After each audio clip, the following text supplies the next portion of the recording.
Good morning, my brothers and sisters. I'm Mango Thunderslights, and today we're going to be talking about self-determination. You know, if I had a broadcast to the world for only a brief time, and I could say anything, I would just ask a question. Are you getting the joke yet, people of the world? Are you getting the joke yet?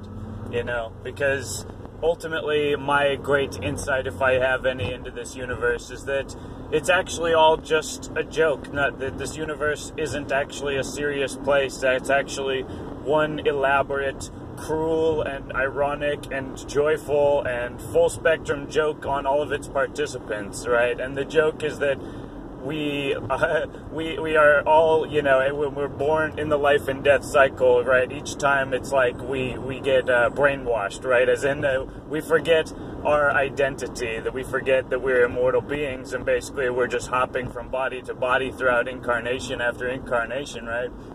And you know, it's this game that we play with ourselves, the game of forgetting and knowing again, right? And experiencing life, you know, for the first time over and over and over again, because that's the great thrill, that it's a great matrix generating experience, right? And, you know, if there is really a universal force of goodness and a universal force of evil, in my worldview, you could kind of align it on that axis as things that, you know, enable and cultivate and appreciate and elaborate upon, you know, basically the natural world and the unflowering of,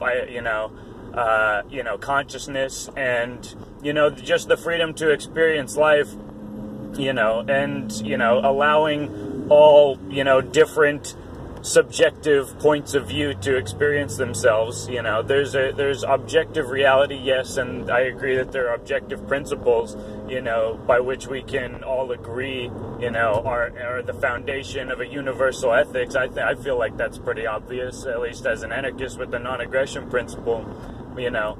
But the fact is, we don't live in that future society just yet, right? It's in its seed phase, right? And it's not quite it's growing inside of the culture which it's inhabiting, right? Like almost like the movie Alien, right? Except hopefully a less gruesome and a little more satirical and humorous. And that's the whole thing. Like, you know, Kekistan, right? Kekistan is now affiliated with white nationalism. This great, like, joke, probably some of the greatest satire in 200 years since Jonathan Swift and The Modest Proposal. You know, basically. Now they're trying to say that it's like a neo-Nazi group, and they clearly don't get the joke. And, you know, it's really, I feel like, a generational thing. Like, people who understand the internet, just like, it's a different world that we've been living in this whole time. And, you know, I feel like I can never quite drive the message home to those of above a certain age. It's like we're speaking through a membrane, right? Like, all of my words get distorted, and on the other side of it, nobody understands, you know. As they say in Kekistani speech, the normies, right? There's people who are inculcated in the mass, you know, hysteria, right? Before a certain point, that was just the standard that nobody could really escape from. The 60s kind of started it with the delving into, like, psychedelia and, you know, drugs and research chemicals and, you know, exploring the subconscious mind. You know, and now it's kept on going. And it's interesting, you know, that both Space Panther and I were born in the Bay Area, right? And it seems like a lot of that energy has just lingered and resonated throughout. And, you know, there are pockets of, you know, activity on this planet where it seems like almost cosmic energy is coming in, right? And that's exactly what I've been talking about. This is not a spiritual concept alone per se. It's a scientific concept. Earth's shields have been weakening. The whole thing of a grand solar minimum is that during this time, which could last decades, we are going to have massive levels of energy coming into the system. So, you know, regardless of carbon dioxide concentrations, the hurricanes as well as earthquakes are going to increase. Mexico just had another earthquake, right? It's devastating earthquake, almost as bad as the initial shock because it hit, you know, more close to the surface. And, you know, it's interesting that earthquakes in Mexico are happening at the same time as all of these hurricanes are forming in the Caribbean, not far. And these are earth spots. These are high and low pressure densities, and basically the crust of the earth equalizing. And, you know, it got me thinking that, like, a solar flare is even like an earthquake on the sun, right? And, you know, a earthquake, a major earthquake can be seen, you know, sometimes they will register with flares up in the upper atmosphere before there's an earthquake, right? These events are predetermined by an energy input, you know, that is the function of the earth, right? And as energy it continues to come in, the earth feeds upon it, and the earth grows, and it cracks, and it breaks as it evolves into its newest form, right? And that's happening with individual humans as well, right? The quickening, right? We are receiving this energy, we're receiving information, you know. I feel like I'm just operating on a different vibration. Like, I understand, I can feel where everybody's on, but I just feel like I'm hitting all the notes, like I can hear all the sounds. And so it's not easy for me to it's not hard for me to navigate in a world of infinite information, because, you know, I grew up as a 21st century digital boy. Like, I understand the internet culture. And, like, you know, this morning, the Spanish, like, police arrested, like, all these Catalonian officials as they're trying to have their independence movement. And it's like, you know, the Kurds are trying to do their independence movement, you know, in the, you know, in parts of Iraq and parts of Syria, right? I guess it's really the Iraqi Kurds who are having the referendum. You know, they're voting on whether or not they will create their own, you know, Kurdish government, have their own, like, homeland.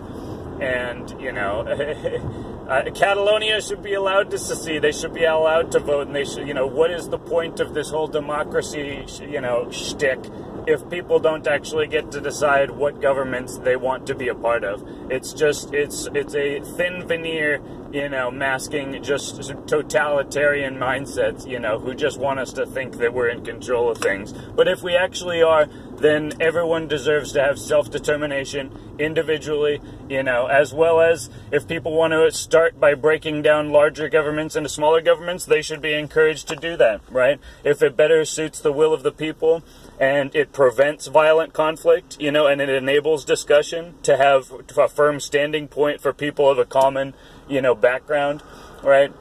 And throughout history, this has been basically race and ethnicity, right? And that's not going to go anywhere. And that's not an invalid position. I mean, it is the basis of civilization, but there's also the new circuits of human consciousness that are coming online, right? And those are, you know, organizing humans along a different, you know, along almost frequencies, right? You know, Doug Casey talks about files, right? With a PHY, files about people, you know, in a world of infinite information and, you know, like basically peak novelty, where there's just so much happening that people won't really orient along, you know, simple tribal lines anymore, but they'll actually pursue all the various different interests, you know, into different communities, right? So it's like skydivers, for example. Doesn't matter if you're Chinese or black or white, like skydivers are like their own culture, right? Like, you know, rafting, right? We went rafting with Space Panther's sister on the American River, and it's like, you know, there's different subcultures, and, you know, people should be allowed to pursue those different subcultures as we evolve as a species, only agreeing basically on do no harm as an governing principle that we all get to let each other decide, you know, but nobody has the right to use aggressive violence, you know, against one another, you know, and then we get into the question of what constitutes aggressive violence, but, you know, those are things that there's always going to be drama to the human species, my brothers and sisters. Our goal is not to eliminate that drama, it's to make it more fun, like it's supposed to be, and less of the seriousness, right? Let's keep the joke running, and that's why I say long live Kekistan, right? If Kekistan means white supremacy, well then I'm Dennis Rodman, all right? And I'm about to go to North Korea as representative of Pepe, and I'm going to lay it on the table with Kim Jong-un, and I'm going to say, all right, bro, you win. You got the nukes, now what? You going to stay a hermit for the rest of your life? What's up, bro? Whee! Chatelet, my keks, much love, and I'll see you next time.